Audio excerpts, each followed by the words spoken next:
जीवन में चारों तरफ निराशा है, अंधकार है, कुछ दिखाई नहीं पड़ता, कुछ सूझ नहीं पड़ता, समझ में नहीं आता कौन मेरी मदद करेगा, कहाँ से मेरी व्यवस्थाएं होंगी, हम कैसे अपने जीवन की गाड़ी को, परिवार की गाड़ी को आगे बढ़ाएंगे, पैसा कहाँ से आएगा, कौन देगा।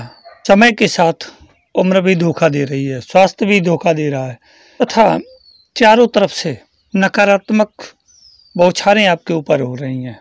लोग आपको ताने मार रहे हैं, लोग आपके ऊपर आरोप लगा रहे हैं। बातों से जूझ करके आप जिंदगी में निराशा की टिमटिमाती आंखों से अपने जीवन में कुछ देखना चाहते हैं, परंतु दिखाई नहीं पड़ता है। आखिर ये सब आपके साथ ही क्यों हो रहा है? इस पर एक गहन विचार करने की आवश्यकता है। ये यूं ही नहीं हो रहा है, प्रकृति का एक सुनियोजित प्लान है आपको उस विचारधारा से दूर ले जाने के लिए जिधर आप गहरी खाई में या कुएं में या खंदक में गिरने के लिए तत्पर हैं। कभी कभी हताशा, निराशा और नासमझी में आत्महत्या या जीवन का अंत जैसे करने निर्णय भी आपके मन में उभरते रहते हैं। ये कोई समाधान नहीं है। अब प्रश्न ये उठता है, जब समय था आपने पैसा नहीं पैदा किया, अपने समय को यूं ही बर्बाद किया, किसी पर अंधविश्वास करके आपने धोखा पाया, युवावस्थी को मौज मस्ती में व्यतीत कर दिया यूं ही, और अपनी थोड़ी कामयाबी पर बहुत बड़ा अहंकार कर लिया। कभी कभी एक बार बोला गया झूठ बहुत समय तक आपको अप्रत्यक्ष तौर पर आतंकित करता रहेगा और एक झूठ को सच साबित करने के लिए आपको सैकड़ों झूठ बोलने पड़ेंगे। मिलाकर के आप निरंतर एक गलती से 10 गलती, 10 से 100, 100 से 1000 गलती की ओर बढ़ते चले जाते हैं। हमारे जीवन में व्याप्त ये अंधकार को कैसे दूर किया जाए, कैसे इससे पार पा करके विकास और उन्नत के मार्ग पर आगे बढ़ा जाए, पारिवारिक, सामाजिक, आर्थिक बोझ कैसे ढोया जाए। सदैव अपनी दुनिया में खोए रहते हैं, अपने ही विचारों में उलझे रहते हैं, उदास रहते हैं, परिणाम स्वरूप निराश रहते हैं, कोई उपाय नहीं सूझता है। बाहर की दुनिया को बदलने से पहले अपने अंदर की दुनिया को बदलना होगा, वरना हमारे लिए कभी कुछ सामान्य नहीं हो पाएगा। हम असामान्य जीवन ही जीते रहेंगे। निराशा में व्यक्ति अपनी ही दुनिया में खो जाता है। उसे वाह दुनिया में क्या हो रहा है, क्या घटित हो रहा है, क्या होने वाला है, भविष्य में इसके क्या परिणाम आएंगे, इसकी कोई चिंता नहीं रहती है। या आपके विचार हो या आपकी मन की स्थिति हो, इनसे पार पाने के लिए आपको स्वयं जूझना पड़ेगा तथा जूझ करके इन परिस्थितियों से तालमेल करके शनै शनै आपको इनसे उबरना होगा। और जब आप इनसे उबरेंगे तभी कोई नया रास्ता दिखाई पड़ेगा।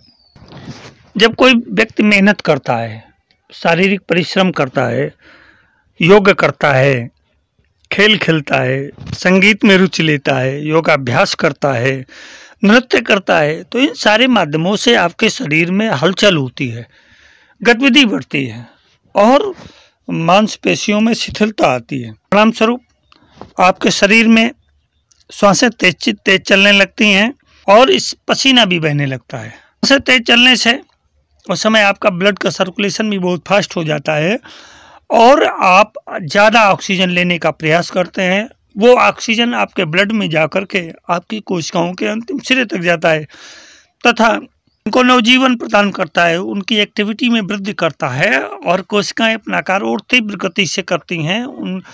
आपके शरीर की हार्मोनल स्थिति और फास्ट हो जाती है और आपके शरीर में कोषों में जमा जो कार्बन डाइऑक्साइड है वो ब्लड के माध्यम से बाहर निकल जाती है। आपका ब्लड प्योरीफाई होने लगता है, आपकी कोशिकाएं सुंदर और सुदीर्घ होने लगती हैं। परिणाम स्वरूप आपका मन, मस्तिष्क, आपका शरीर हल्का होने लगता है और आपको कुछ अच्छा लगता है। छोटी छोटी बातें, छोटे छोटे काम चल करके एक बड़ा आयाम स्थापित करते हैं। इनसे एक भिन्न स्थिति पैदा हो जाती है। छोटी छोटी बातों को सहज करके, छोटे छोटे कामों को सहज करके एक बड़ा मार्ग तय किया जा सकता है। आपको अगर 20 किलोमीटर का सफ़र तय करना है तो आप एकदम 20 किलोमीटर दौड़ के भाग के नहीं पूरा कर सकते हैं।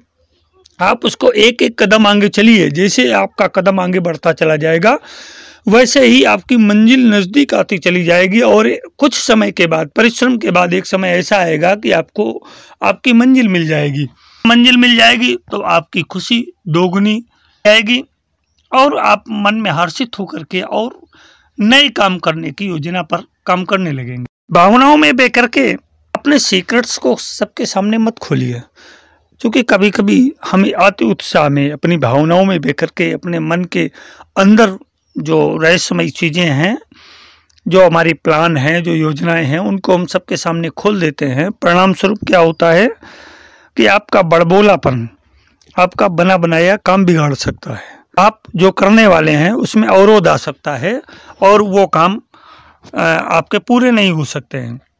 इसलिए कम बोलिए। दोस्तों से ज़्यादा दुश्मनों पर या अनजान पर भरोसा रखना उचित होता है, क्योंकि दोस्त कभी भी आपको ठुकरा करके, आपको धोखा दे करके आपकी सारी योजनाएं, आपकी सारी इच्छाएं, आपकी सारी बातों को आज में दूसरों के सामने फैला सकते हैं, जिससे आपकी तौहीन होगी, आप इंसल्टेड होंगे और आपके बने बनाए काम बिगड़ने लगेंगे। कभी भी अपने से जो सीनियर हैं, तो अपने से ज्येष्ठ हैं, अपने से ज़्यादा योग्य हैं या हमारे मार्गदर्शक हैं या जिन्होंने हमको कभी सहायता की है, उनकी उपेक्षा मत करो और उनसे कंपटीशन मत करिए।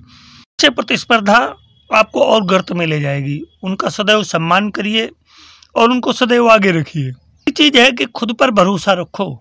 छोटी छोटी बातें बड़ा कारण बनती हैं। अभी हमने आपको एक बात बताई थी कि आपकी मंजिल एक एक कदम तय करके 20 किलोमीटर की मंजिल भी पूरी हो जाती है। इसलिए छोटे छोटे काम करिए। जब बड़े काम सफल नहीं हो रहे हों तो उस समय छोटे छोटे कामों से अपना काम प्रारंभ करिए और बड़े काम की तभी आप बड़े काम की तरफ बढ़ जाएंगे। जब एक छोटा काम पूरा होगा तो उससे आपका उत्साह बढ़ेगा, उससे आपका मनोबल बढ़ेगा और आपकी इच्छा शक्ति आपको कुछ नया करने के लिए, बड़ा करने के लिए प्रेरित करेगी और आपको उससे कई रास्ताएं निकलती चली जाएंगी।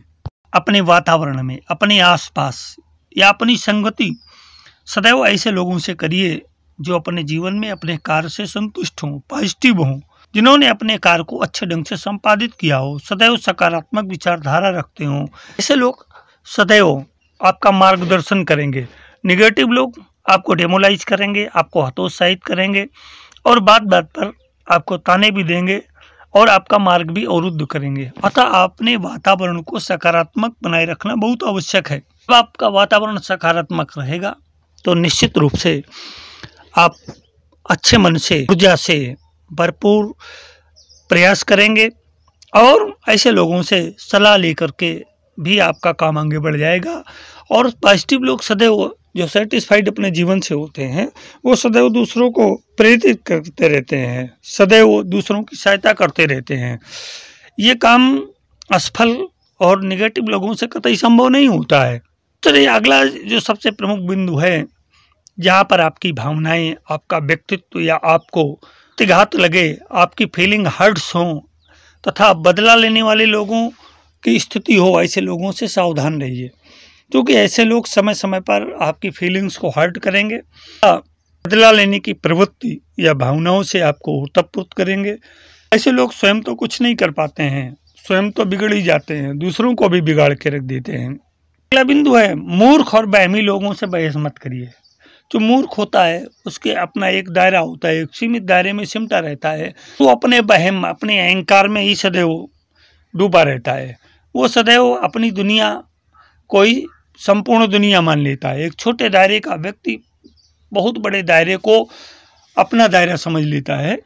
ऐसे व्यक्ति जीवन में कभी सफल नहीं होते हैं। ऐसे लोगों का साथ भी को सदैव गलत रास्ते पे ले जाएगा। ऐसे लोगों को आगे बढ़ जाने दीजिए। ऐसे लोगों को छोड़ के आप आगे बढ़िए। लोगों से उलझिए नहीं।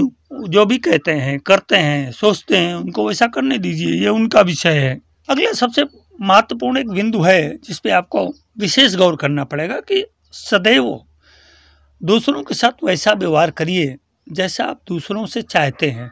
अगर आप दूसरों के साथ अच्छा व्यवहार करेंगे तो अन्य लोग भी आपके साथ सदैव उत्तम व्यवहार करेंगे। अगर आप दूसरों को हीन दृष्टि से, उपेक्षित दृष्टि से या नकारात्मक दृष्टि से, विचारों से देखेंगे, समझेंगे, करेंगे तो आपके साथ भी ठीक वैसा ही अपघटित होगा। क्योंकि प्रकृति का नियम है कि आप जो बोएंगे वही काटेंगे। इसलिए सदैव दूसरों के साथ वैसा व्यवहार करिए जो आप चाहते हैं। बी रॉयल, रॉयल बनिए, उदार बनिए, ईमानदार बनिए, सत्यनिष्ठ बनिए और अपने काम के प्रति दृढ़ प्रतिज्ञ रहिए। छोटा ही काम क्यों न हो, सी की नोक के बराबर ही काम क्यों न हो, छोटा काम भी किसी समय आपको बड़ा बना सकता है। अगला बिंदु है कि मेहनत तो करें आप अपने काम में, मेहनत के साथ ईमानदारी बहुत आवश्यक है।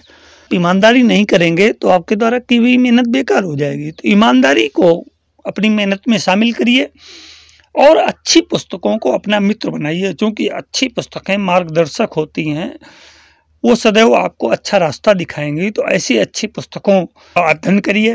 कुछ समय निकाल करके अध्ययन बहुत आवश्यक विषय है और अध्ययन करके आप कुछ नई चीज़ें, नई बातें सीख सकते हैं, खोज सकते हैं, जिससे आपको आपकी योजना में, आपको अपने जीवन में, आपकी दिनचर्या में, आपके अपने व्यक्तित्व में एक नई ऊर्जा, नई उमंग, नई दिशा और दशा तथा भावनाएं उत्प्रेरित होती रहती हैं।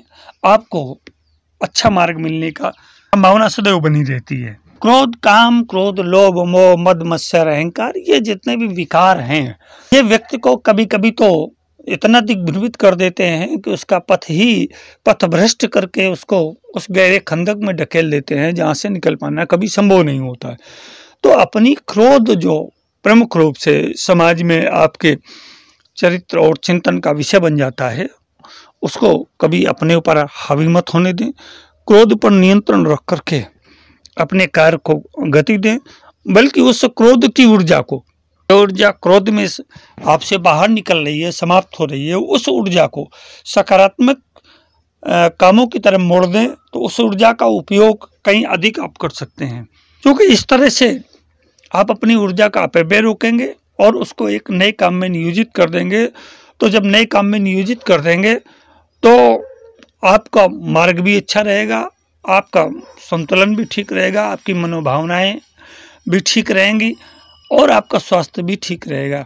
क्योंकि ये सारी बातें आपको जीवन में कहीं ना कहीं हर्ट करती हैं, कहीं ना कहीं आपकी प्रोग्रेस को रोकती हैं, कहीं ना कहीं आपका डेस्टिनेशन को भी बाधित करती हैं। तो इन सब बातों से मुड़ करके अपने जीवन को एक नया सच्चा और सत्य पथ दीजिए। इसी में आपकी सफलता निहित है। मेरे प्यारे बंधुओं, शायद ये वीडियो आपको पसंद आएगा, क्योंकि ये निजी जीवन पर आधारित एक कट सत्य प्रस्तुतिकरण है। आप इसे लाइक, शेयर, सब्सक्राइब और करें और दूसरों को भी इसे सुनने के लिए, समझने के लिए प्रेरित करें। सफल जीवन की यात्रा के इस अंक में राजन आचार्य का सप्रेम अभिवादन।